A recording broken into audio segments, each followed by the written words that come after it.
Now we sit in the sand holding hands, watch the sunset over the land, and I'm glad that the bright blue water and the brown on the ground and the frown on your face is upside down. Hello and welcome to session number 3, I guess. So this session is about interacting with nature the permaculture way, and is actually asking the question how to choose the right element and the right place.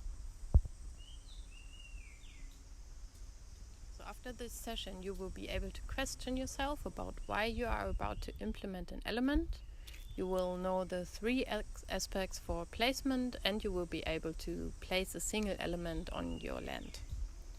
This first practical session of our Community Resilience and Permaculture course is dedicated to the question how to implement a single element.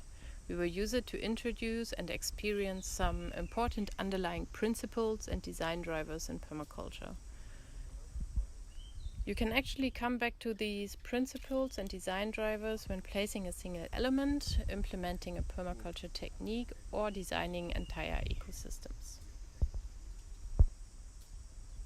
Before implementing an element or intervention into an established ecosystem, it is highly recommended to slow down and act in line with the following quote of Bill Mollison: "Protracted and thoughtful observation rather than protected and thoughtless action." Simply put, before you start implementing, without asking for the why and elaborating on what is a good placement within your permaculture design, slow down and guide yourself through the following process. Understanding the why. Sometimes it's helpful to step back from the detailed implementation plan that is already ready in your mind and ask yourself the following 3 questions. First, what is my need I want to fulfill with this intervention? Second, can I fulfill my need in a more cooperative way? Third, how can I fulfill my need and strengthen the environment and ecosystem? Once you have answered these questions individually for each element or intervention you are about to do, you would experience that your first idea might not even match with a need you actually wanted to fulfill. You might even find a more energy efficient and cooperative way to satisfy your needs. You can fulfill one need with different elements.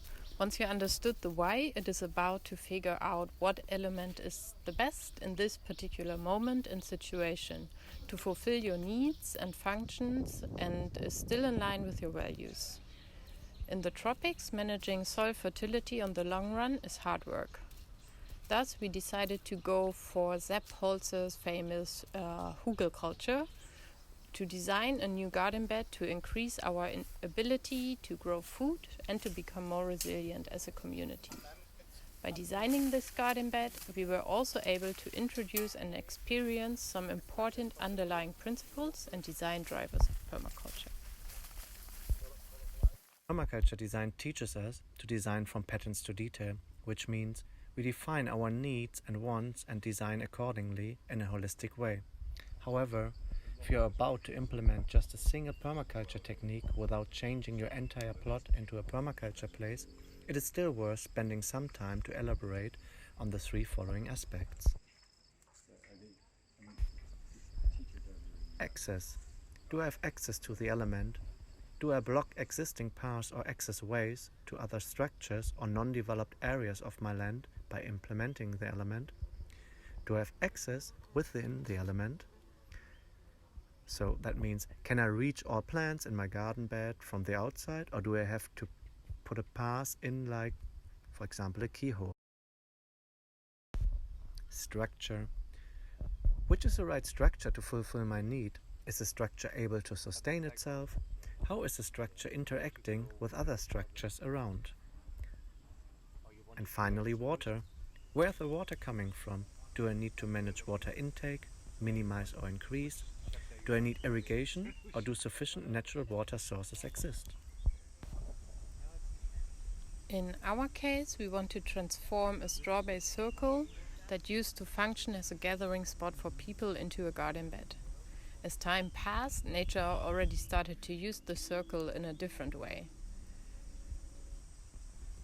The straw bales blocked human interaction and kept people out of the circle. That's why nature used the time to regenerate, and life in the soil came back as human weight and constant trampling did not further compact the soil and smash all efforts of life to return. We saw this first indicator of fertility, and water-robust green plants had returned. We played around with the three aspects of access, structure and water a little bit and defined the spot and the size of the Hugelkultur to ensure access without compacting the soil further. We discussed if we should integrate the existing straw bales into the structure. The group decided to do the following things. First, they wanted to increase the distance between housing and the garden bed to give access for maintenance.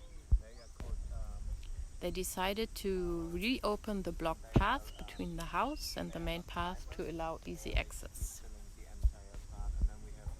Also, they decided to reduce the spacing of the garden bed to be able to work in the bed without stepping on the soil.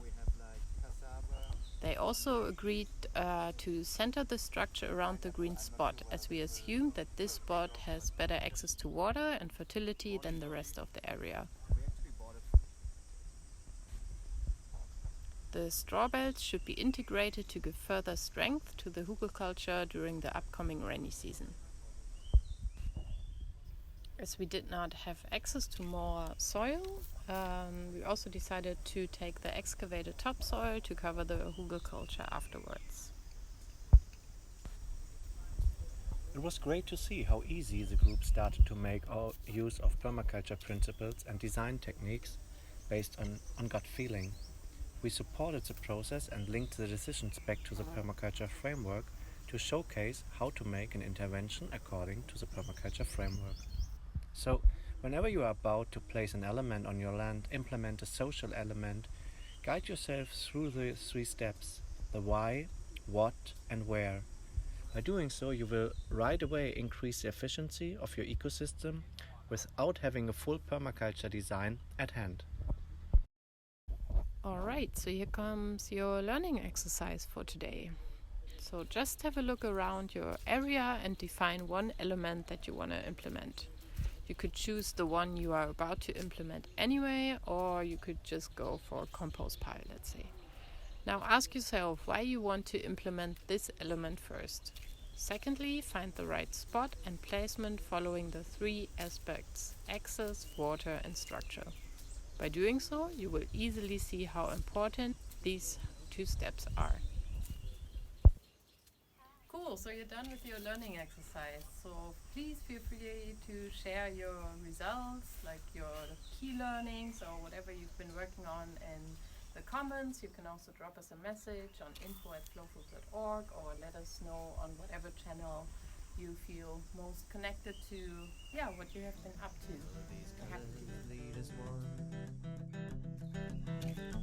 All of these colors bleed as one. All of your colors bleed as one.